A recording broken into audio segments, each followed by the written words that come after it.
Well, Mav, talk about number 9, the Eagle chip. Pretty sweet way to end the round today.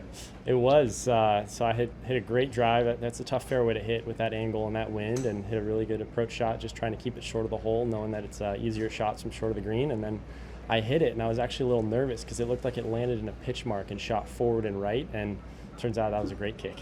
You know, golf is such a funny game because you go 5 under on the outward 9, bogey 1, 2, and 3, and then respond with 4 consecutive birdies. I mean, what a roller coaster today. I know, it was crazy. It was a tale of 2 nines. Like I said, I played flawlessly on that front 9, hit it where I wanted to, felt like I was always on the wide side putting for birdie, and made the turn. And just, it's funny how things go. I had a bunch of balls that just, about a foot short of a bunker cover. 3 weird, horseshoe on the second hole, and then hit a tree and rolled back down the cart path 50 yards on the third. So all of a sudden, I just made 3 bogeys in a row, come to the tough fourth. And I think a pivotal moment that day was that wedge shot on the fourth. My caddy Travis did his homework. He got me a great cover number that I felt really good about, and really confident, and had a perfect 91-yard lob wedge right in there, and made a good putt, and that got things going the right way for me. The gallery is clearly on your side. You heard it out there. I think your mom has a Team Mav hat, something like that. That's got to be kind of cool, and it's got to be inspiring. Yeah, it's a lot of fun. This is my 5th time playing this golf tournament too, so just even the volunteers and the tournament staff, getting to know them well. It's one of the places on tour where I don't feel like as much of a rookie, and it's going back to the Bay Area roots. It's something about the air here. I feel really comfortable, and the grass and the conditions, and it's a lot of fun having people root for you. I walk with you a lot. Talk about the confidence level you have right now, because it seems to me like you're playing every shot you think you can get it close.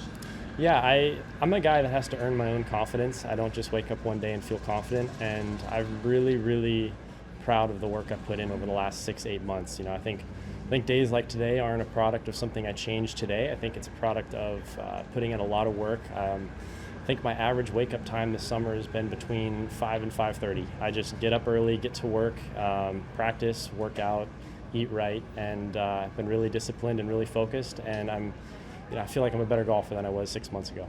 See you tomorrow. Sounds good. Thanks.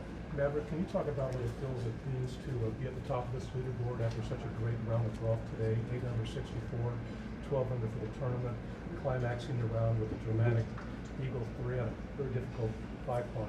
What does it mean to be solo outright leader right now? It's great, but there's a lot of great players on this leaderboard, and every shot's going to matter. So I just keep telling myself, every putt you make now is one less you have to make later, and you have to keep the pedal down. So my goal tomorrow is to get out there and give myself a birdie look on the first hole, and I'm just going to have to keep doing that. So yeah, it's great to be at the top of the leaderboard now, but it matters a heck of a lot more to be on the top at the end of 72 holes. What is the comfort level like for you, having been a Northern California player?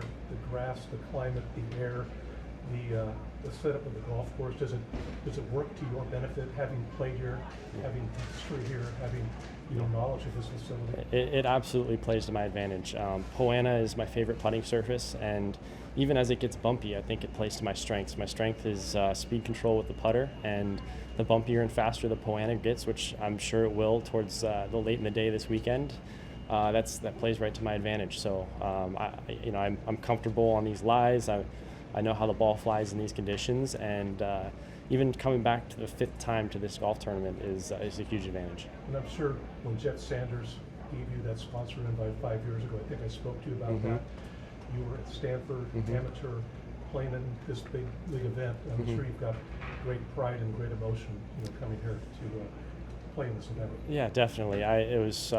They actually gave me 2 sponsor exemptions in 2017, 2018 to get here and play, and I was so excited to come because I knew that someday those rounds, even if I didn't play that great that given week, they were going to pay off. Seeing hole locations, seeing the way balls react to getting a comfort level on all these holes. So really grateful for this tournament. It was my pro debut, and I still remember that first tee shot like it was yesterday. Is this what's the history with this course prior to that? Did you play it much as a kid? I didn't play it as a kid, but I played it in the Gifford Collegiate. We back in the days where we carried our bag for 5 rounds in 3 days.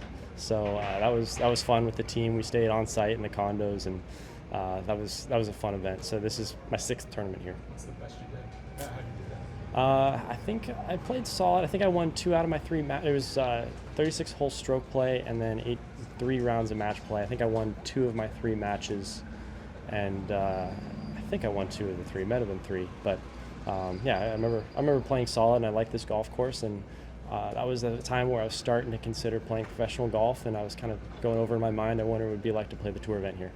How did you spend the few weeks since BMW? Well, I did not finish well at the BMW, and I was out there practicing Monday morning. I just wanted to get that taste out of my mouth, and I'm a guy that's motivated by not playing how I want to sometimes, and it's just, what I've been doing all summer. I've been up early practicing from 5:30 to 10:30, lunch, workout, probably afternoon nap, cook dinner, and hang out with my roommates. Actually, one of my roommates, Joseph Bramlett, won 2 weeks ago, so spent a little time watching him on air. That was a lot of fun. Actually didn't see Butch last week, but that's a great thing because I'm swinging it the way I want to, and I usually go in and see him about once a week, but at this point we're just telling jokes and hitting wedges. What shot was it on 3 that hit the cart path? It was my tee shot. So I hit what I thought was a great tee shot, hit it really solid. It caught a branch square and came straight back and then rolled about 50 yards down the cart path, and then actually I think a golf cart ran over my golf ball, so I had to take a drop. It was just kind of how that 45 minutes was going. So What did you hit on 8, your last hole?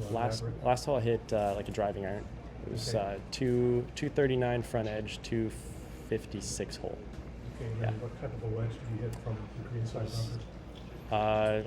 I was in the fairway just short of the green, hit a bump and run sand wedge in the hole. Yeah.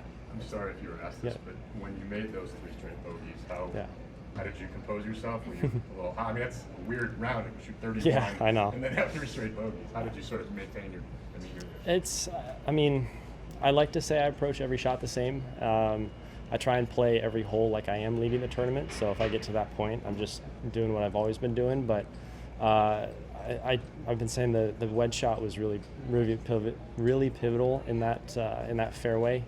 It's kind of a weird number, and Travis told me you got to be just left of that hole because he scouts out all the hole locations. He double checks every number and cover. So he had a great cover on the middle of that bunker, and it was a perfect wedge number. So I thought, let's just hit a good one here, give myself a good birdie look, and I knew I had 2 par 5s coming up that were birdie opportunities as well. So. All good? All right, Okay. Maverick, thank you, sir. Thank you, guys. I think Ron's got one for you all to the You side. got it. Thank you. Yep.